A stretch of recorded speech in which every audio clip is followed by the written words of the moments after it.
a perimeter. Some sort of compound wall you are erecting around them, consciously, knowingly, by saying there is God, there is this, there is this. So because we want to have that yama niyama cultivated in them. When they come to the stage of pranayama, yoga, and then ultimately pratyahara dhyana, they will know. But at that age, if you say there is no God, nothing, he will become a cranky fellow. Parents know that, right? So don't demolish somebody. If somebody says nothing is there, say there is something. If you don't know, just don't worry about it. Don't say no. You will come to know later. Because at that age, if you now demolish, in society, this is what has happened actually. Today in society, what has happened is, we say, as we became more and more scientific, we say all this is nonsense.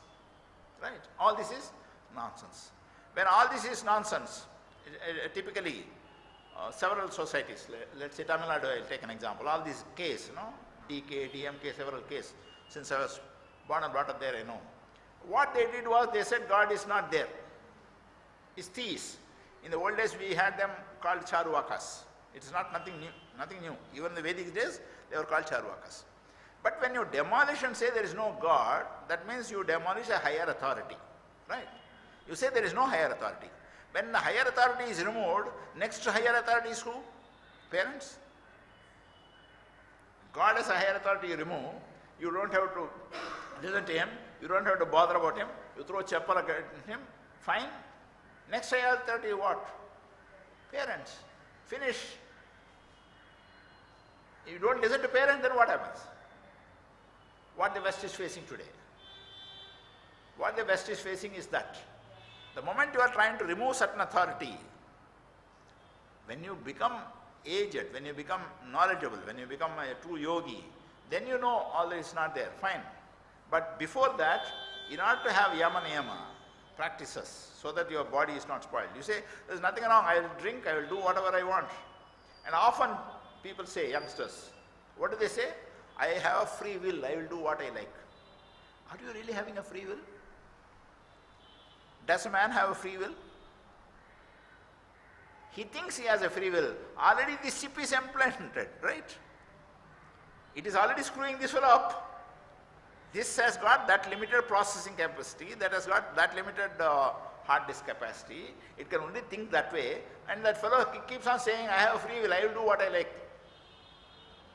Does he have a free will? No. By birth itself, he has already brought that stick from somewhere else. He has plugged it in here. Having done that, he cannot now claim, I have a free will. If you start taking, I have a free will, I will do whatever I want, what you see today in our cities, Bangalore, Punjab, several places, drug addicts. Yeah, free will, I don't care, it's my body, I will take what I want. Take it. Take it. But you are a lump. I will drink, I will smoke, I will do whatever I want. Face it, there is a consequence for that, right? Today, most of Delhi, Haryana, Punjab, most of those Goa, parts of Bangalore, I don't know, maybe part of Hyderabad also, the drug is very high, rampant. Who are those boys? They say, I have free will. I will come whenever I want, night 1 o'clock, 2 o'clock, I will go with my friends, I will drink, I will booze. This is my life. I will live the way I want, right? I have the freedom, I will enjoy. I will live life full size. You know, that cigarette advertisement. I live life full size. What is living life full size? Means destroying your body. So sometimes, in order to see that you don't destroy your body-mind system, certain things are regulated upon. Therefore, you are told about Krishna, there you are told about Rama, and as idols. They are the goals for you. If you say, I don't want that as a goal, then what is the next goal? Your parents also you don't want, then what? Society as such crumbles, right? Therefore, at some stage, all this is right. At some other stage, all this is wrong. What? For a true yogi, all this is wrong, right? But before you become a yogi, all this is right. Therefore, they are all relatively right. Therefore, they are, because there is no absoluteness in the physical realm. There is only relativity. Relatively, they are right. At the age of 14, Relatively it is right that there is a God. You have to listen to God. You must be like a Ram. You must be like a Krishna. You must do all your pujas, all that. By the time you are becoming 40, 50 and say, no, I don't accept physical God, well, it's up to you. But at that age, if you now encourage them and say, no, okay, if you don't like, don't have, you are giving them wrong instructions. You are giving wrong instructions. Knowing well that you may be not right, you still insist that they have to follow. Next. I explained to you about this Naraka and Swarga. There is no frying business there. Right? There is no fire, there is no frying. But mind you, mind which is disturbed experiences a hell which is worse than the physical frying. That's why you suddenly get up. Why in dream you suddenly get up? What happens? Because of the fear, because of the kind of experience which you go through. So without the body being there, mind alone experiences all these things. That is equivalent to getting fried or even worse than getting fried. Right? So symbolically people have said, you get fried, you get chopped, you get killed, again you get a body, again I'll kill you. Again you get a body, again I'll kill you. You know, there is a story about Microsoft, great guy, Bill Gates. Right? He's happily off, he's not dead. Assume that the fellow dies and he goes up. Like our Chitragupta, they have Peter. Christian is saying Peter. I already told you Peter. Peter is forefathers. So Peter is the guy who says, Peter said, what do you want?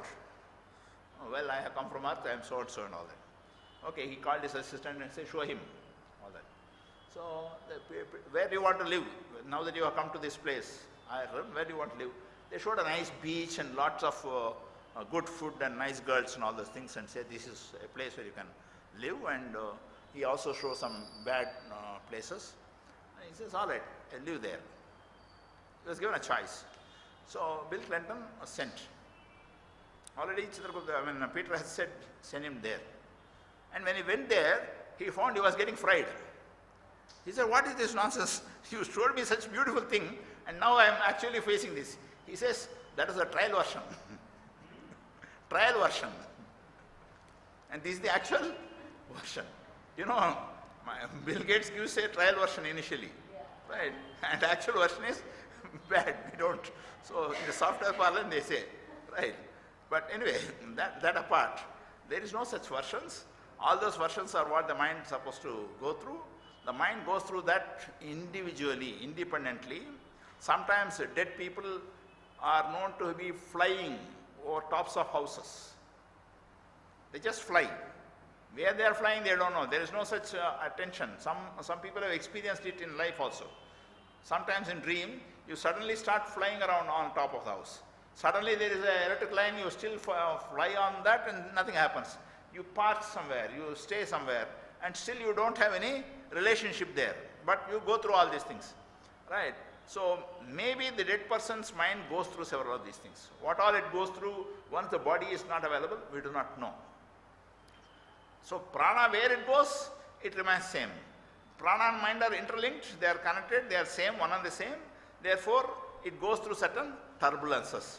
That turbulences depends upon its experiences in life when it was in a manifested form. So that experience should always be very good. Now Ramakrishna Paramahamsa has an example of Sharada Devi used to be there in the kitchen. Ramakrishna had a student, Abhedananda, Vivekananda, all those big people is a student. He was teaching them something. Even now and then he will go to kitchen, take a piece of laddu, eat and come back. Sharada Devi said, you are a bloody bogus sannyasi, you are, right? You are teaching them detachment and all that. Even now and then you are coming here and taking laddu. This is nonsense. I will go and tell them about that. He only smiles and keeps quiet. And this went on one day. One day she persisted and said, this is really not done. You should not be doing this. You tell them that you are also interested in laddu. Then he told her, look, take it from me. The day I don't come to the kitchen for the laddu, within 48 hours I will die. I am deliberately cultivating a taste for laddu in order to live so that I am able to teach whatever I want to teach these people. The day I don't come, I will be dying. It so happened within the next 2-3 weeks, he doesn't go. And Sharada Devi knows. within 2 days he dies. Often, there are a lot of people who have very strong sankalpa.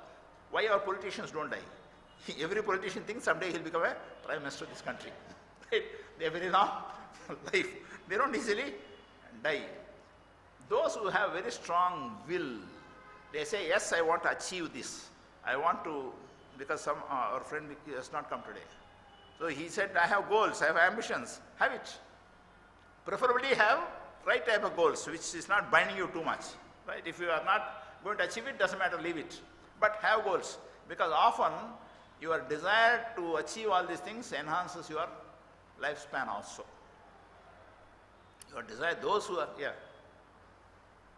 I saved like Yeah. 97, I made an accident in Rajbhavan. Okay. Literally, the road Yes, yes. went into my all. Mhm. That time also, on the road, literally only one thing. Okay. I did not achieve anything. Yes, I have to live like that. Okay. Like that, I literally. It is very true, because you decide when you want to go. If you have very strong will and say, I am going to be there, you will be there. But that will should not trouble you so much. I want to achieve this. In the process of achieving it, I get into so many enemies. I quarrel with them. I go and grab somebody else's land and do all these things. Then the other effects become so high, you get pushed. Otherwise, if you want to do some, let's say 10,000 beggars I will bring home, you will live. You go ask people several things, go on building a home after home after home, you would live. So, a part of your life's destiny is also in your hand. How strongly are you willing? Do you want to get out of this body, or do you want to do? Because the prana decides that. Prana is will. Right? Prana is expressed in terms of will. So it's quite possible people can prolong, can extend, if they have very strong desire. That's why it is said, you must have something to live for. Not simply, I want to see my great-grandchildren. No, not that kind of will. But something much more than that.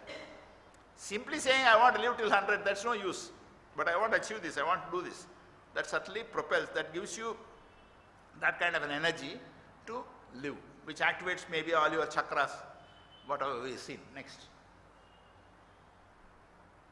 So what happens to the individual? Yoga now talks about, this is one of the things that I have taken from Patanjali Yoga. One is Swarupa Avasthana, that is you stay in your own place, Swarupa, self-place. When you are self-place, you are beyond mind. You are not gripped by any thought waves. You are peaceful, serene and quiet, free from bonds of pleasure and pain. Established in the self, you are in unity, you are I am. This is one path. I am, not I am this. Right? Not I am this, not I am that, I am. Yoga says this is individual can be there. He is a samadhi, he is a siddhi purusha, he is a yogi. The other is vritti rupe. Vritti means activity. Vritti rupe avasthana. He is entrapped in mind, gripped by thought waves, restless, uneasy, anxious, fearful, anger, frustration, all this is part of his feeling. Bound by dualities, attachment, aversion, all this kind of love, hate, this kind of dualities. Engrossed in thoughts, becoming waves. Ocean is calm, wave is moving. So here we are saying is an ocean, calm. Underneath it's all calm. Above it is waves. So there he becomes waves, duality is there, and this. Between these two extremes, there are so many. On the second side, there are millions of varieties. Right? What happens to death, to a person after death, is all this, depending upon the degree there, can be. Rare are the cases of people like this. It may be a Ramakrishna Paramahamsa, or it may be a Ramana Maharshi, or somebody like that. Next. Yeah, next more explanation.